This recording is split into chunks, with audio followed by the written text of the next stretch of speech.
Buenas tardes, good afternoon. Mr. President, I want to officially welcome you and First Lady Jill Biden to Puerto Rico. We're honored to have you here. The people of Puerto Rico are very grateful for your steadfast support and highly appreciate your visit, particularly as we recover from Hurricane Fiona. I must highlight that this visit is not an isolated incident. It is yet another example of your commitment to the well-being of the American citizens of Puerto Rico, which you, Mr. President, and your administration have demonstrated with concrete actions for the past 19 months. That support has included total collaboration from cabinet members in key federal agencies, as well as targeted initiatives in important policy areas such as education, renewable energy, and economic development. Now, in Puerto Rico's time of need, the Biden administration has been working closely with us since before the hurricane hit us. As I have mentioned to the President, FEMA's collaboration has been instrumental to our island's reconstruction efforts, and that has helped put our people in Puerto Rico back on their feet.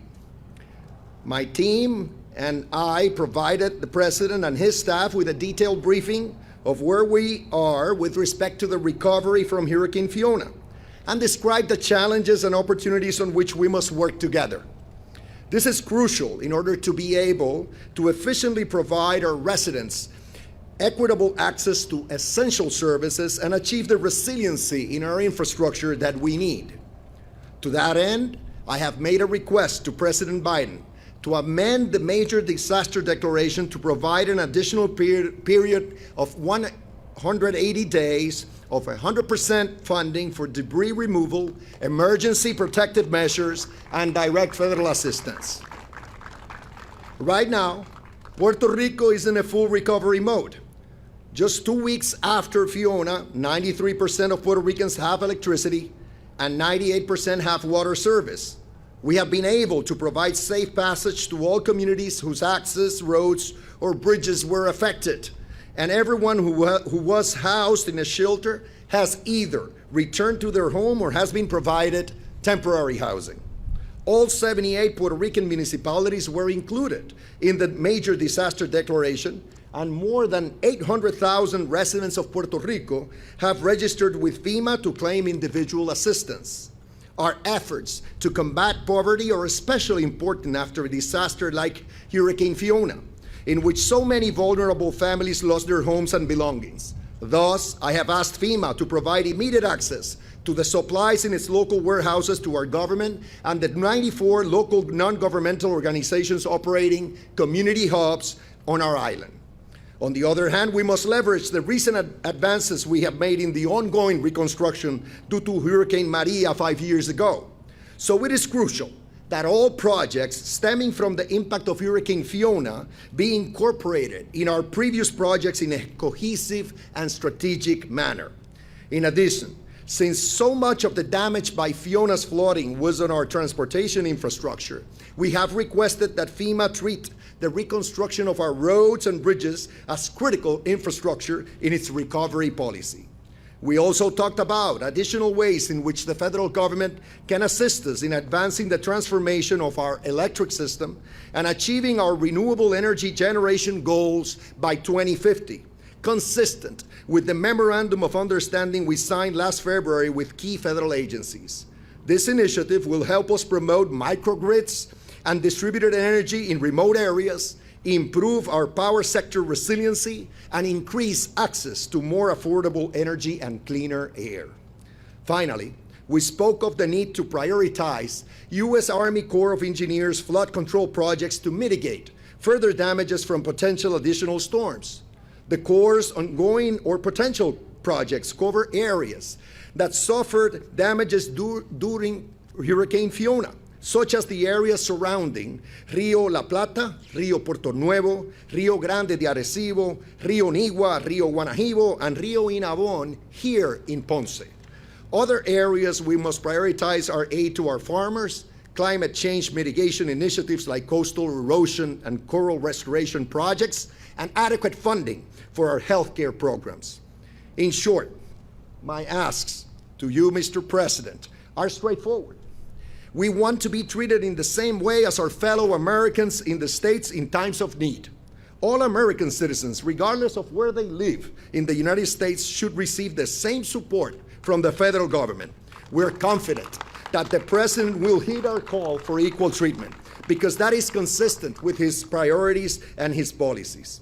Again, I want to thank President Biden and the First Lady for their visit and for his administration's support for Puerto Rico's recovery. Thank you.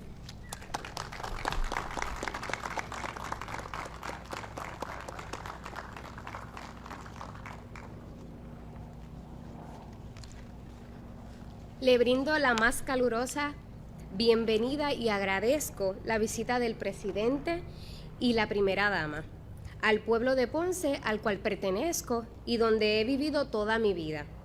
Me presento, mi nombre es Maritzaida Pacheco Cosme y trabajo en los centros Sorisolina Ferre, en la playa de Ponce.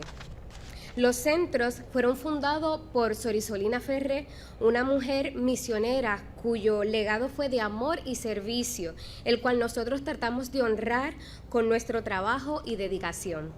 Nuestras comunidades y Puerto Rico atravesaron un sinfín de atropellos. María fue devastador. Quisimos renacer. Luego de eso fuimos atropellados por temblores, pandemias y recientemente el huracán Fiona. No hemos podido recuperarnos del todo. María fue horrible, perdimos algunos incluso hasta familiares. Fui de esas familias que tuvieron que refugiarse en Estados Unidos para poder regalarle a mi familia una estabilidad. Pero sentía que debía volver a Puerto Rico y fue ahí donde los centros Sorisolina Ferre me brindaron la oportunidad de hacerme parte de este maravilloso equipo. Sin duda, he tenido muchos años de experiencia. Cuando miro a mi pueblo, sé que es un pueblo resistente, luchador y que no se quita. Pero si miramos nuestras comunidades desde el privilegio, podemos pensar que estamos exagerando. Pero cuando nos damos la oportunidad de poder sumergirnos un poco, podemos ver que los problemas son más grandes de lo que pensamos. Pero como decía Sister, servir es nuestra manera de hablar. Y lo seguiremos haciendo como lo hemos hecho todos los días, hasta levantar nuestras comunidades y levantar nuestra isla. Agradezco la visita del presidente Biden y la primera dama Jill Biden. También agradezco su apoyo y asistencia que nos ha brindado hasta el día de hoy. Espero que alcance a comprender nuestras más sencillas necesidades. Y para mí es un honor presentar en el día de hoy al presidente Biden.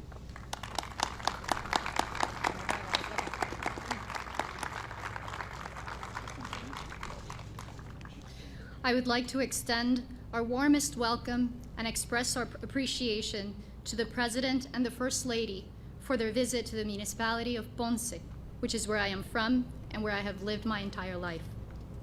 Allow me to introduce myself. I am Maritzaida Pacheco Cosme, and I work at Centro Sorisolina Ferre, located in La Playa de Ponce.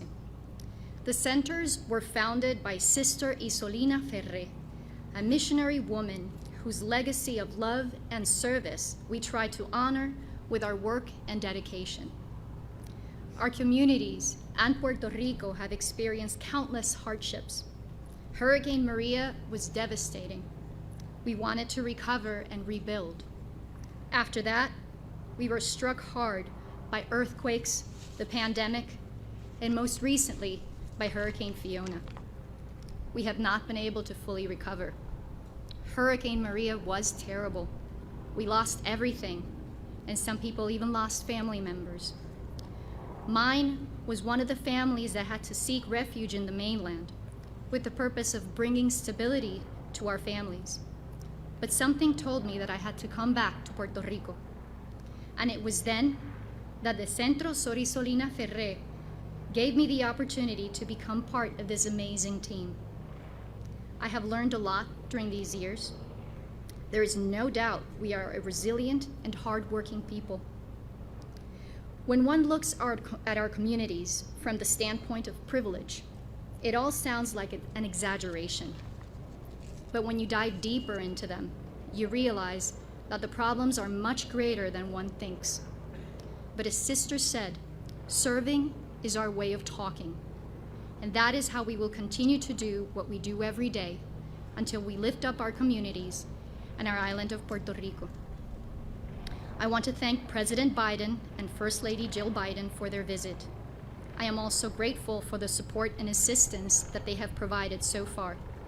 I hope they are able to understand our most basic needs. And I am deeply honored today to be able to introduce President Joe Biden. Thank you.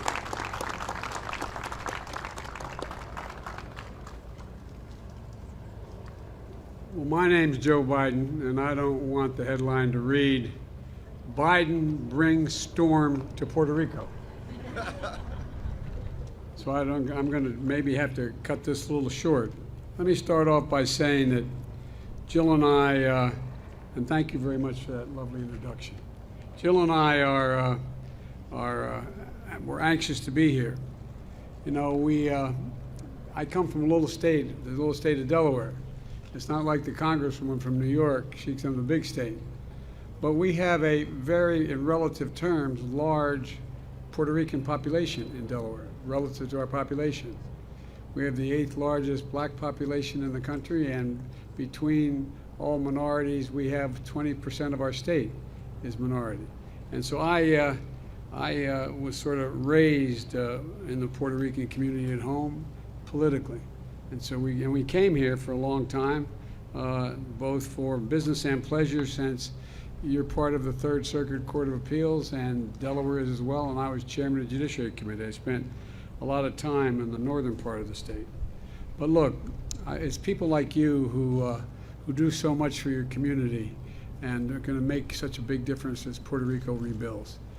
Thank you, Governor, for your partnership as we work together to help rebuild Puerto Rico. And I mean rebuild it all, and rebuild it in a resilient way. So you don't, when storms come again, which they will, they're not having the damage they caused before.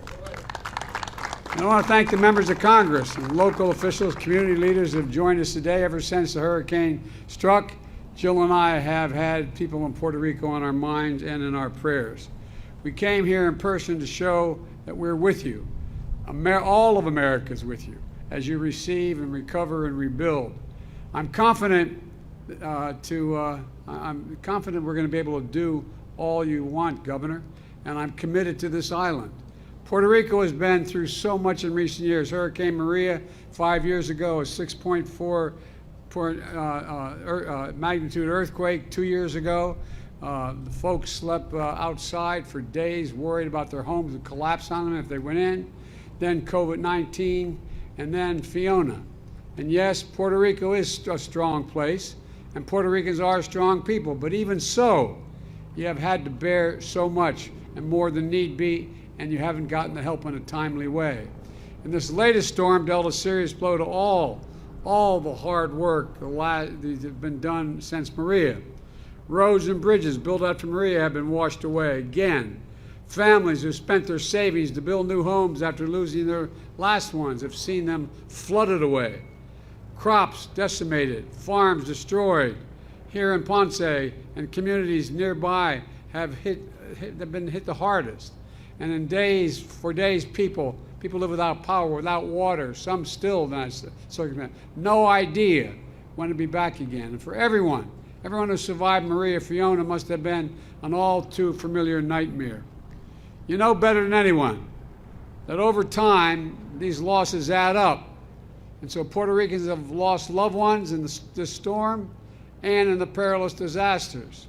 And the number can feel abstract sometimes when you hear a number, but every number is a person, every life lived. We read the obituaries and remembrances, and they all feel like people we knew. Doting grandparents, devoted parents, christened children, longtime neighbors, people who cared about their community and made a difference. And they will not be forgotten. And then through these disasters, so many people have been displaced from their homes, lost their jobs and savings, or suffered injuries, often unseen, but many times seen. Yet somehow, the people of Puerto Rico keep getting back up. with resilience and determination. Quite frankly, it's pretty extraordinary when you look at it from afar. And you deserve every bit of help your country can give you. That's what I'm determined to do, and that's what I promise you. After Maria, Congress approved billions of dollars for Puerto Rico, much of it not having gotten here initially. We're going to make sure you get every single dollar promised. And I'm determined to help Puerto Rico build faster than in the past and stronger and better prepared for the future. And that's why I approved emergency declarations of Puerto Rico before the hurricane. Governor, remember my call on you before the hurricane made landfall to deliver immediate federal funding to shelter people and provide essential support.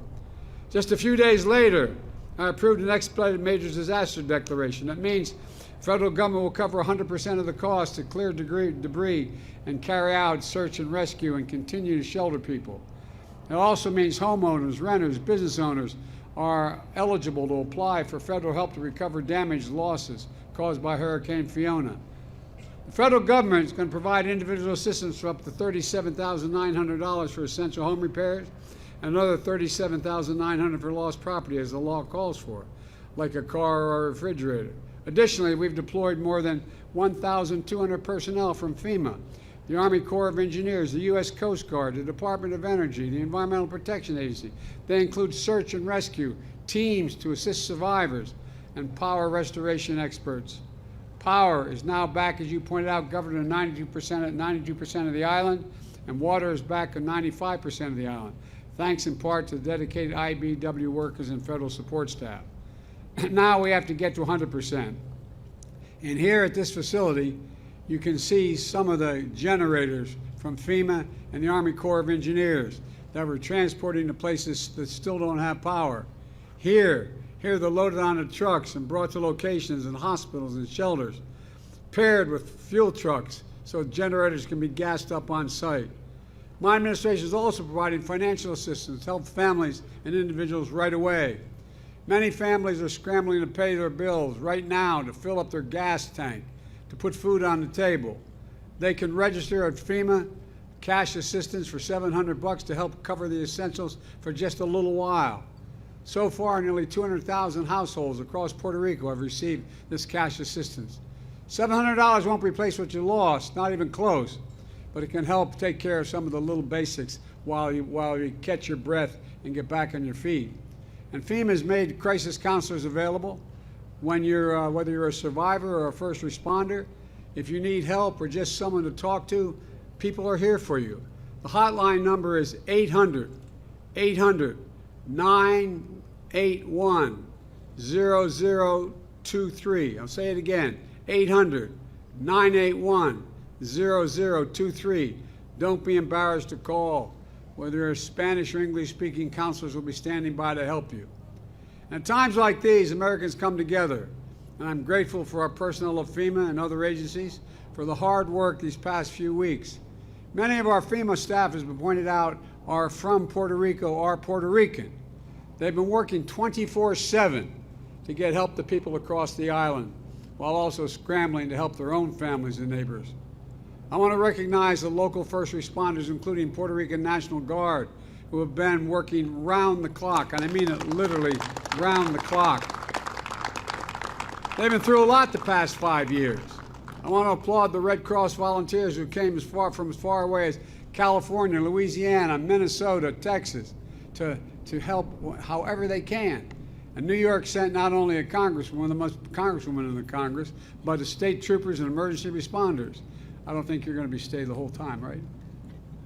Anyway, all kidding aside, New Jersey sent their all-hazard incident management teams trained for hurricane responses. These states are home to two of the largest Puerto Rican populations in the United States, New York and New Jersey, and their sisters and brothers in Puerto Rico needed them, and they answered the call. Most of all, I want to recognize the heroism and selflessness of so many people across Puerto Rico. The main story that has been reported is the storm, but there's another story, what ordinary people did when the storm hit. Literally, the day after the hurricane, the day after, churches and community organizations opened a network of kitchens across the island to cook hot food for anyone who needed it. Folks delivered food to the elderly who were housebound. They started their generators They shared their generation with neighbors who had medicine that needed to be refrigerated. They organized activities for kids to give their exhausted parents a break. They arranged canvases to bring food, water, and other supplies and commodities to communities cut short as a consequence of landslide and flooding that couldn't be reached. And during the storm, when the waters were rising, people went to extraordinary lengths to help each other survive. We've seen people using a raft and a boat tied to a rope to brave the raging waters and rescue neighbors trapped in their homes. You know, they aren't paratroopers or search and rescue professionals, they're neighbors. They're just regular folks ready and willing to do whatever they could do when their help was needed, when the neighbor was in trouble. And thanks to them, all the people of Puerto Rico, this recovery from Fiona is underway. I'm encouraged by all the stories that are opening up, the hospitals that have kept running, the supply chains that held steady, and the debris has already begun to be cleared on roads across the island, and we will continue the debris coverage. Still, we have to do more. We have to ensure that when the next hurricane strikes, Puerto Rico is ready. Today, I'm announcing more than $60 million in funding to help coastal areas in Puerto Rico become better prepared for the storm. For example, we can create a flood warning system to help shore up levees and flood walls. In addition, there's nearly $700 million in infrastructure investments in Puerto Rico that have already been announced since I signed the bipartisan infrastructure law last November. For example, we've awarded $90 million to upgrade PR2 highway, and we've announced $163 million to begin construction on a canal to restore Cano, help me with the pronunciation. Martin Peña, that entire ecosystem. And we're going to clean up polluted waters and restore mitigation mangrove habitats, and bring back marine life. And you're going to see investments like these increasing significantly in the months ahead. We're investing in Puerto Rico's roads, bridges, public transit, ports, airports, water safety, and high-speed internet. We know that the climate crisis and more extreme weather are going to continue to hit this island and hit the United States overall. And as we rebuild, we have to ensure that we build it to last. We're particularly focused on the power grid. This year, to date, Puerto Rico has received $4 million to help make the power grid more resilient. That number is going to go up. As we conveyed to the governor, I'm ready to deploy and expedite more resources from the Department of Energy and other federal agencies, not just, I don't usually talk this fast, but it looks like it's moving quickly,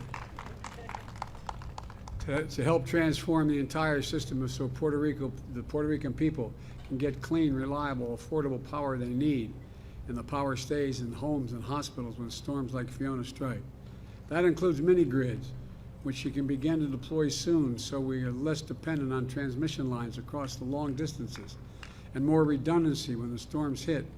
The goal is lower energy bills and more reliable power for Puerto Rican households. Additionally, I've asked the Secretary of Energy, Jennifer Granholm, who's a first-rate person, to lead a supercharged effort across the entire federal government. She's going to put in place the Puerto Rican Grid Recovery Modernization Team to bring to bear all the federal resources and technical assistance and additional support for Puerto Rico. And we'll help as you work to repair your grid quickly and drive decisive progress on the game plan for Puerto Rico's clean energy transformation. You know, I also know many people in Puerto Rico have many family friends and friends in Florida. Your hearts are with them right now, and their hearts are with you. Jill and I will be in Florida on Wednesday.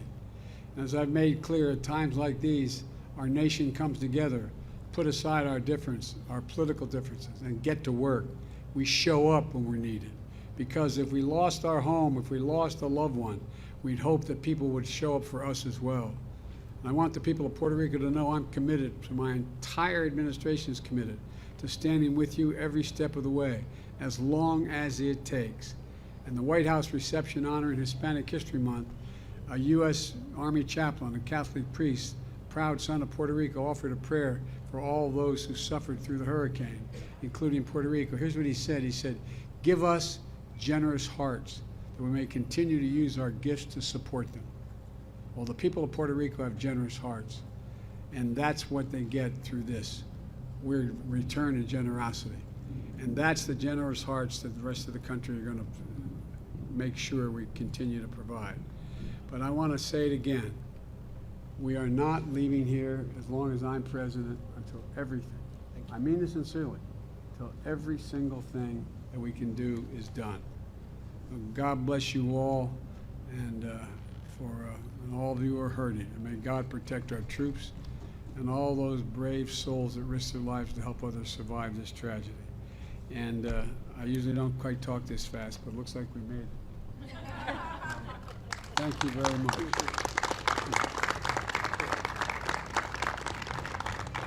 I want to bring up the, do you mind go? I was up in New York with the mayor and with the governor. And what they wanted to talk to me about, they wanted to talk to me about Puerto Rico. No, remember? We sat there? Yes, yes. And so it is one of the best congresswomen and the congresspersons in the entire Congress. And she's, were you born here? Yes, I was born here. I saw And my it. family, my entire family is here. It's here? All right, I hope I don't 9 get you in brothers and trouble with my... sisters. 9 brothers and sisters. Well, God bless you. I tell you what, my mother used to think that anybody who had that many children, we only had 4, she'd say, no purgatory for mom, straight to heaven. Thank you. Straight to heaven. Thank you. Anyway. Thank you for being here. Thank you. We love you. Thanks, everybody. We're going to get this done. We really are.